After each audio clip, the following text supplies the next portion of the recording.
gente tem mais um episódio virtual.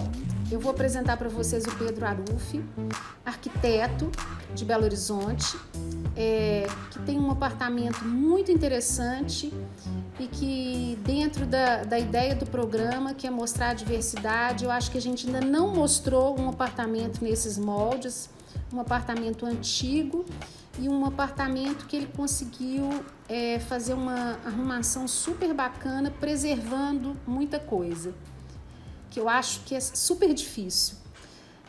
Pedro, tudo bem? Tudo beleza, tudo ótimo. Então tá é um bom. prazer estar aqui mostrando o apartamento. Para mim também, claro. E aqui, eu gostaria primeiro que você se apresentasse para depois a gente começar a conversar realmente. Se apresenta aí, você estudou na Federal, como é que fala? Eu estudei na PUC, eu vim de Valadares, né? Eu nasci em Valadares e vim estudar na PUC Arquitetura. Uhum. E aí, aqui fiquei, né? Finquei bandeira aqui e estou aqui desde então. Eu formei em 2010, logo em seguida eu trabalhei algum tempo, quase 3 anos, na Secretaria de Saúde e Contagem. Uhum. E fiquei lá 3 anos, assim, uma experiência interessante em muitos sentidos, de aprender a trabalhar com saúde, uma coisa que eu nunca imaginava. E ao mesmo tempo um pouco traumatizante no sentido de trabalhar o serviço público ali, o serviço público num lugar com pouco recurso e ter que fazer milagre de alguma maneira. Ver a vida como ela é, né, Pedro? Exatamente. E de lá eu saio de lá e começo a desenhar produto, uma coisa também que durante a graduação nunca imaginei que eu faria.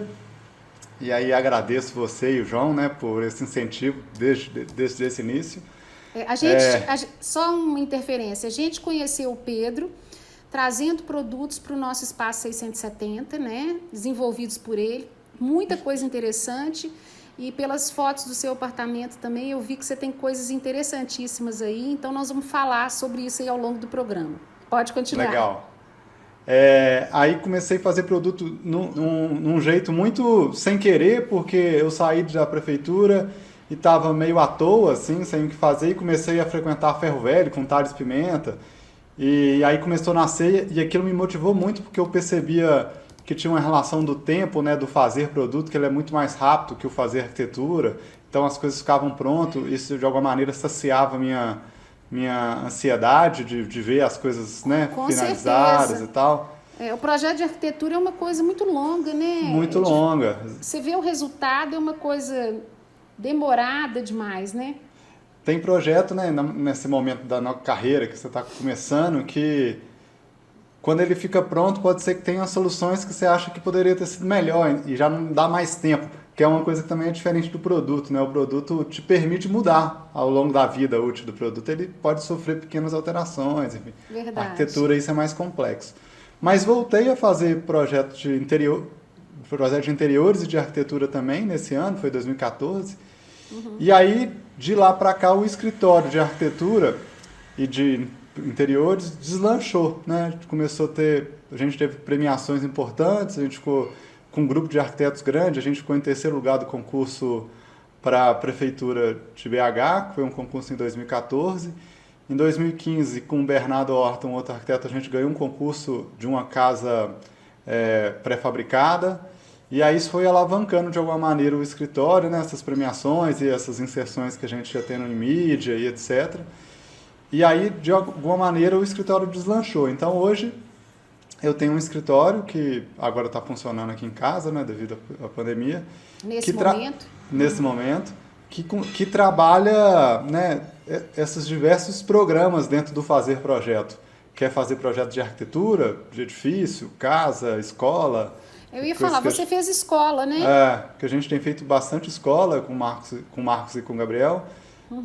Então, assim, projetos de arquitetura do mais variado tipo, muito projeto de interior, de apartamento e projeto de produto, que num princípio a gente fazia, a gente mesmo, né, dentro de um grupo de conhecidos em BH, a gente produzia e vendia, e eu estou cada vez migrando agora para desenhar para a marca, né, querendo me envolver pouco na produção E mais só no fazer desenho, porque Claro. descobri que eu não tenho tempo para fazer tudo.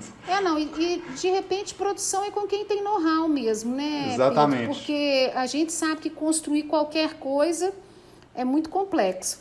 Eu estava Exatamente. escutando, eu fiz um curso agora online com o Arthur Matos Casas, e ele falou que o Mies van der Rohe falou que preferia muito mais fazer um prédio com várias especificações do que fazer uma cadeira, porque era muito difícil. Eu fiz esse curso também do Arthur. Ah, você fez? É, muito legal. Ah, eu falei, não posso Eu admiro muito ele porque eu vejo nele uma das minhas maiores referências. Assim. O Arthur, o Márcio Kogan e o Isai, talvez, que são arquitetos que conseguem entender muito no Brasil esse lugar da arquitetura com projeto de interiores com design de produto. Eu acho que são os arquitetos... Ele faz isso, que os três conseguem fazer isso muito bem. Então, assim, eu acho que os projetos costumam ficar muito redondo, muito completo, porque tem essa dimensão dessas três escalas, né? Então, interessante. Eu adorei, porque tá um pouco mais próximo dele, saber mais um pouco. Eu acompanho ele desde a primeira vez que eu vi numa casa cor. E assim, eu tenho uma paixão por madeira, ele tem um uso de madeira, assim, que é uma coisa muito grande, muito efetiva. Agora, eu fiquei muito impressionada com as execuções dos projetos, com a dificuldade da execução dos projetos. Que mão de obra, não sei se você está lembrado daquele restaurante lá em Miami. Nossa, que é aquilo? Imagina, eu fiquei, meu Deus, que marceneiro que fez isso. E é legal, porque assim, quando o escritório igual dele chega nesse ponto, né? Um marceneiro veio de Nova York para fazer em Miami um projeto de um arquiteto do Brasil. Então, assim... Muito poderoso, muito poderoso. Né? E é incrível, né, o resultado. Mas eu te interrompi, pode continuar falando aí de você, Pedro. Mas é isso, e aí o escritório tem, né, ganhado força desde então. A gente tem começado a assumir, por exemplo, coisas que eu também não imaginava fazer, mas tem acontecido que como desde 2014 até hoje a gente fez muito apartamento, então a gente está começando a assumir as obras desses projetos, que para o cliente tem sido muito legal, porque facilita as relações, então... Com a gente, você finalizou um apartamento maravilhoso, né? Eu fiquei encantada com aquele apartamento. Alguns, né? Alguns, mas eu tô falando assim, aquele da mesa água, que era um apartamento bem amplo. Aquele apartamento é um super apartamento, né? E ficou muito bacana. Pedro, e eu acho interessante também que você tem várias parcerias, né? Várias parcerias. Eu acho que para um arquiteto que não é nascido em Belo Horizonte, ter conseguido estabelecer tantas relações de amizade dos mais diversos lugares é muito bom, porque me permite trabalhar nessas parcerias e ter essas relações de troca e de fazer junto. E aí em cada lugar. Então, por exemplo, os projetos de escola, normalmente é eu com o Marcos Franquini e o Gabriel. Para fazer concurso de arquitetura, que a gente tenta sempre fazer um por ano, aí tem um grupo maior, que aí tem a Meis Arquitetura, o Bernardo, os Argos, Pedro Lodge, então um grupo de arquitetos. Para fazer produto, o Geraldo Coelho, o Thales, o João, né, que sempre me ajuda. Enfim, então assim, para cada um desses mundos, tem sempre muita gente. Então acho que é um pouco... Eu acho que eu sou uma pessoa um pouco inclusiva, assim, de querer ter muitas turmas e gostar disso, gostar dessa troca, né? Não, mas é muito importante, muito bom mesmo, né? Ô Pedro, eu estava olhando nas fotos do apartamento, você usou a tinta sabiamente aí, né? Fazendo esses detalhes aí, principalmente nesse ambiente que você fez você alongou a sala com esse detalhe. E essa coisa de reforma está muito evidente na minha cabeça, porque eu acabei de fazer uma reforma, né, num apartamento do final dos anos 70, e eu me deparei com vários empecilhos, porque a gente quer aproveitar uma série de coisas, mas na hora que a gente começa a mexer, a gente vê que não dá para aproveitar tanta coisa assim, né? Eu queria aproveitar vários azulejos, mas aí começa a quebrar. O apartamento foi extremamente bem construído, você quebra o azulejo, porque ele está tão preso na parede que você não... Né? Os apartamentos antigos têm isso, a argamassa é muito forte, né? E aí é difícil conseguir fazer esse trabalho. E aí gerou em mim assim, uma certa frustração, porque eu queria ter aproveitado mais coisas, E estava com a preocupação também, porque as reformas você gera um lixo astronômico, né, Pedro? Eu fiquei horrorizada com isso. Muitas né? e muitas caçambas. Mas eu tentei fazer o melhor, mas não tive muita saída. E vi que você aí conservou o banheiro, né? E conservou. O piso é maravilhoso, né? O piso da casa é uma peroba? É uma peroba. A gente. Assim, isso também é um pouco do morar em apartamento alugado, né? Então a gente não tinha muito como pensar em fazer uma reforma tão grande, porque o imóvel não é nosso. Então a gente tinha que conseguir fazer muito com muito pouco. Entendi. Essa que era a ideia disso. A gente gosta dos apartamentos antigos, né? A gente gosta o ladrilho hidráulico amarelo hexagonal de 40 anos atrás. A gente gosta disso. Então, de alguma maneira, a gente aproveitou dessas coisas que a gente não tinha nem possibilidade de mexer muito, mas reafirma ela, né? Trazendo uma estética que aproxima dessa estética da época, do Claro, na hora que você coloca um amarelo no banheiro, você está dando força para aquele ladrilho, né? Não é para ele passar desapercebido, muito antes pelo contrário, né? Isso mesmo, que fazer as duas coisas conversarem junto, né? Na minha casa tinha esse ladrilho cor-de-rosa. Eu lembro de você falando isso, a primeira vez que eu postei, que você falou que eu tinha um ladrilho desse. Na minha casa tinha. Então, assim, são coisas muito presentes, muito interessantes e que eu adorei ver aí. Mas vamos voltar para a sala, só porque na hora que as pessoas verem como você fez a pintura, que você coloriu sem colorir tudo, né? E é um espaço generoso, porque a sala é boa demais, né, Pedro? É para um apartamento, né, de 2 quartos, desses apartamentos no Santo Antônio, é um bom apartamento, é um apartamento generoso. Tem um banheiro grande, uma sala confortável, mas não é uma sala tão grande não, sabe? É uma sala que para um casal é uma boa sala. Você fez só interferência de cor, colocou essas prateleiras, que são aquelas prateleiras tipo topa tudo, né? Como é que a gente chama essas prateleiras? Prateleira de biblioteca, né? Metálica. Reguláveis, Isso. E aí ela tem essa versão que é meia, né? É porque ela tem aquela versão mais tradicional que é a mais alta, e aí tem essa que é a metade. E aí a ideia basicamente começou pela pintura, assim, porque tinha feito vários testes de pintura, de meia parede, de pintar uma parede só de um lado, mas nenhuma disso ficava... não tinha um tchan, né? A gente gosta desse negócio que sai do convencional óbvio. E tem muita energia. Isso. E aí uma outra coisa que a gente percebia quando fazia o teste de fazer essa pintura é que o apartamento parecia maior em relação aos outros. Quando a gente fazia meia parede, ele encolhia, tinha uma sensação de encolhimento. E como a gente trabalha hoje com essa coisa do óculos, a gente entra em uma imersão 3D, então a gente conseguia ver bem essas coisas, né? São muitas possibilidades. E aí ficamos testando muito. Era uma pintura ousada, né? Então a gente tinha achava legal nas imagens e tal, mas tinha um pouco de receio. Bateu um pouco de cabeça aí um tempo, e aí falou assim, vamos, é isso mesmo, vamos fazer. E aí ficou super legal, porque eu acho que ela é uma marcação da circulação, né? Então é como se a circulação... Quase um corredor. A circulação é toda nessa tinta, que é um rosa blush, e aí ela vaza a circulação para a sala e marca essa entrada. E aí a prateleira a gente pintou nessa mesma tinta para ela mimetizar na parede e aparecer as coisas, né? Que no final... No final o apartamento é isso, é uma grande coleção de coisas, né? De amigos.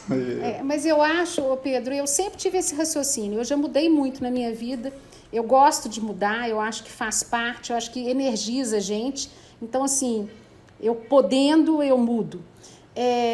Mas eu acho que o importante da gente ter, eu sempre falo isso, não é aquele sofá sofisticado, são essas coisas que a gente põe debaixo do braço. Em qualquer lugar que você vai estar, você vai levar, né? Eu vi que você tem fachada frontal, eu vi que você tem o Thales, eu vi que você tem o Paulo Neves, eu vi que você tem uma série de coisas aí super interessantes que vão estar sempre com você. Exatamente, e é um pouco disso, né? Eu sempre falo isso quando falo aqui de casa, que é um pouco de morar com os meus amigos. Sim. Porque, de alguma maneira, meus amigos estão aqui comigo, né? Então, é uma coleção de objetos afetivos, né? Porque tem o dia que o Thales me deu o quadro, o fachada frontal, um dos fachadas frontais que eu tenho aqui, é a primeira impressão que o Zema fez da vida dele, que foi eu dando apoio para ele lançar aquilo. Faça. O trabalho deles é maravilhoso. Então então cada um desses quadros, desses objetos tem um pouco dessa história, né? Que tem um afeto, que tem um momento, lembrar desse momento que essa obra veio parar aqui, como é que ela está comigo. Essa é a função dos objetos mesmo, né? É o recordar, é ligar, é como coisa de viagem, é ligar com uma situação, né? Que te leva para o passado e você lembra daquilo tudo. É muito legal, muito bacana. E é isso que você falou, né? Assim, a gente acaba gastando menos com marcenarias e coisas que você não consegue levar, e aí dá mais valor para as coisas que você leva com você para a vida, né? É isso então, mesmo. Assim, esse é o meu modelo. Eu sempre fiz isso. Eu sempre pensei assim, né? Então, assim, com isso a gente vai tendo um acervo de coisas que vai sempre crescendo e que você tem um apreço que você não abre mão, né? Exatamente. E é um pouco isso. Muitas das coisas, por exemplo, a poltrona da Regina, que é uma super esqueci poltrona. De falar da poltrona da Regina, que é uma super poltrona maravilhosa, um trabalho incrível.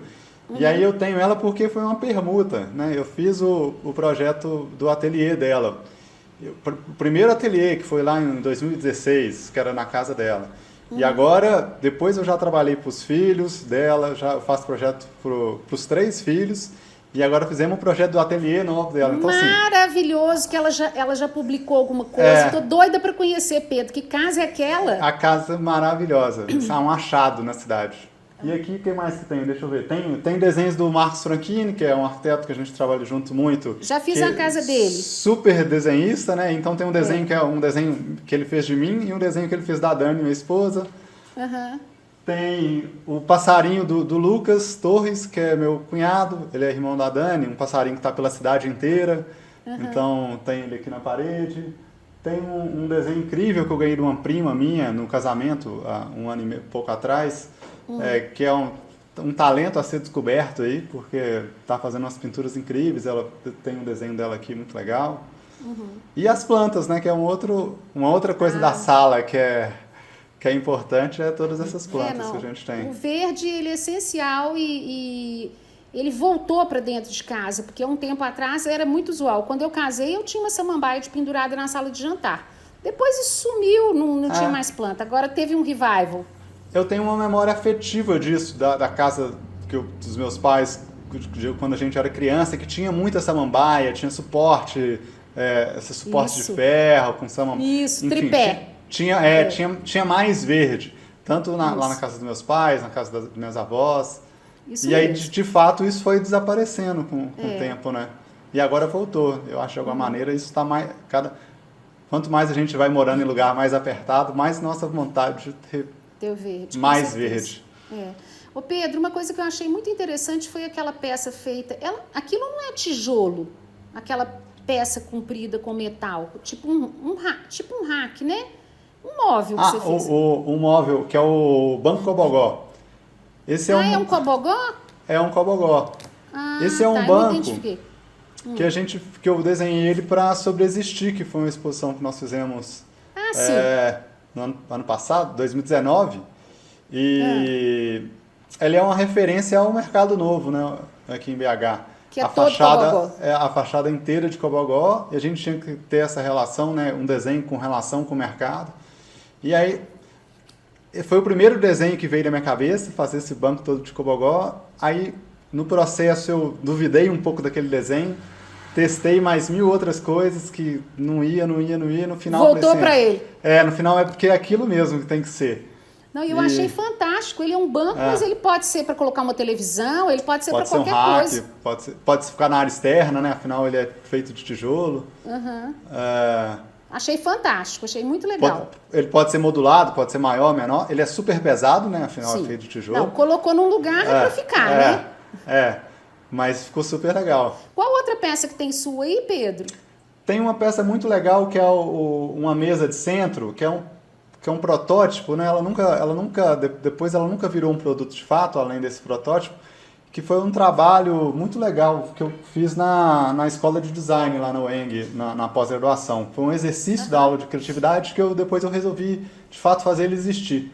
É uma mesinha de centro, ela é uma placa de Alcatex furada, dessa de placa de preço de barra, né? Essas coisas, toda escrita. E ela é toda escrita com essas letrinhas de plástico. Ah, sim, eu vi. Tá. E essa mesa é legal porque ela é um exercício lá de criatividade da pós, que a professora, que era Maria do Carmo, na época, não sei se você conhece ela já teve fábrica de móvel, e ela incentivou a gente... Eu acho que eu sei quem que é. Ela incentivou a gente a desenhar um móvel sobre uma coisa que você estava lendo naquele momento. Eu pergunto, que livro você está lendo? E aí eu falei que eu estava relendo Os Cidades Invisíveis, do Ítalo Calvino. Aí ela falou assim, legal, então faz um móvel pensando no livro. Aí eu falei, pô, difícil, mas vamos lá. Vamos tentar. Vamos tentar. E aí, uma das cidades do Ítalo Calvino é uma cidade chamada Eufêmia, que é uma das que mais me marca assim, do livro. E é a cidade do mercado, das trocas. E aí, o narrador do livro, ele se pergunta por que as pessoas saem de todos os lugares do mundo para ir para essa cidade. Se todo o mercado vende a mesma noz, vende a mesma pimenta, e por que viajar tanto para ir para Eufêmia, essa cidade? E aí, vivendo Eufêmia, ele percebe que as pessoas vão lá não para trocar mercadorias, mas para trocar histórias. Porque o que vale é que depois que o mercado fecha, as pessoas se juntam ao redor do mercado para trocar histórias. Então, a pessoa que vai, nas palavras do livro, a pessoa que vai com a história da irmã, volta com a história de lobo, vai com a história de guerra. Muito legal. E aí a mesa foi tentar, né, fazer isso existir. Então, assim, a história da placa de Alcatex com a coisa do preço é a coisa do mercado, e é uma mesa que possibilita trocar histórias. Então, você pode trocar as letras e escrever uma mensagem para quem vai chegar. Então, é um pouco de traduzir isso, que é literatura, num produto. Assim, foi um exercício que eu achei muito legal de fazer. Ele ficou esquecido depois que passou. E aí, teve um ano aqui que o pessoal da Do You Do convidou um monte de gente para fazer alguns produtos, e eu resolvi materializar aquele exercício. Mas acabou que ele ficou como um protótipo. Aí é legal porque na parte de cima ele está escrito o texto do livro, e nas laterais tem alguns outros textos que eu entendia na literatura, Manuel de Barros, enfim, que também tinha um pouco dessa coisa de que a vida é feita de trocar histórias, né? Sensacional, adorei isso aí. Muito bacana. Porque é isso mesmo, né? Isso mesmo. É igual as visitas nas casas, né? Eu já falei isso outro dia, vou repetir. Tem gente que manda recadinho para mim. Você está conversando demais e mostrando um pouco a casa. Mas o que faz diferença na realidade é a pessoa, né, Pedro? Claro que a gente quer ver, né? É o caos, né? É o caos, com certeza. E né, isso que faz diferença é a pessoa, né? A única coisa que pode fazer a diferença é a pessoa e o que você tem dentro de você, que é a sua história que você vai passar para o outro, né? E no final a casa é isso, né? A casa é a pessoa, é a materialização da personalidade, da história de vida. E por isso mesmo que a gente consegue essa diversidade tão grande, né, Pedro? Porque você vai para um lado, a pessoa pensa de um jeito, você vai para o outro, é outra cabeça completamente diferente. Né? A gente tem apresentado aí muitas pessoas com coleções disso, de aquilo. Agora a gente mostrou no fim de semana uma pessoa que está desfazendo de tudo para tentar uma vida bem simples e com pouca coisa, num lugar bem privê, vamos dizer assim, né? Junto da natureza. Então, assim, são todas as possibilidades, né? São todas, não tem limite. E não tem certo e errado, né? Isso assim, é uma coisa para ficar, para as pessoas, eu acho que assim, muito de conversa com o cliente, com as pessoas em geral, de saber que não tem certo, não tem errado. Até eu gosto muito de falar sobre isso também, entre aspas, né? Mas até feio e bonito, porque isso é tão relativo, né, Pedro? Tão exatamente. Né? O que para você é maravilhoso, você está achando aquilo lindo, o outro olha e fala, meu Deus, onde essa pessoa estava com a cabeça quando fez isso, não é verdade? Isso é muito engraçado. Eu tenho feito um exercício com os clientes de briefing, que eu mando muitas coisas para eles e coisas completamente aleatórias de estilo, assim, pra gente trocar referências. Coisas completamente aleatórias, coisas que eu acho horrível, coisa que eu acho legal. E aí é muito legal ver a resposta das pessoas. Porque é isso, porque desconstrói qualquer preconceito, né? Assim, tem, por exemplo, teve um cliente recente de um apartamento que eu acho maravilhoso, do Arthur Casas, que ela falou assim, isso nem tem cara de casa. Aí, assim, é isso, é pessoal, não dá pra você falar assim, não, você tá errado. Não, pessoal. É isso, Pedro, o que mais que você quer me chamar a atenção? Porque a gente... Aqui tem também um outro produto meu importante, que é o sofá, né? Que ele teve um tempo das aí letras. Que tem uma pintura do Thales. Ele teve um tempo aí na loja. Espaço. Muito legal. E ele é meu projeto final de pós-graduação, né? Na pós-graduação da UENG, na UENG a gente precisa entregar o móvel existindo, né? Como projeto final, e ele é meu projeto final. E apesar de ser lá um projeto meu com o UENG, um pouco daquilo que você falou, né? Eu sou uma pessoa expansiva, quero juntar as pessoas. Porque mesmo sendo um projeto meu que o Geraldo produziu, eu chamei o Thales para pintar, porque eu não aguentei ficar ali só em mim. Então, assim, vamos botar mais gente aqui para falar disso. E aí o Thales fez aquela pintura à mão nele. Você deu um nome para ele? É o nome da pintura do Thales, que era a mesma que estava na porta da loja. Ficou muito tempo aí com a porta da loja. Chama Muito para Falar Sem o Que Dizer. No meu apartamento também, o quarto da minha filha também, o Thales também pintou, a gente usou essa pintura porque é muito bacana. É muito legal. Então, assim, um pouco disso de juntar gente, né? Tem uma coisa, com a pandemia, a gente entregou a sala do escritório e o escritório veio para casa. Então, o que era o quarto de visita, ele virou um escritório, né?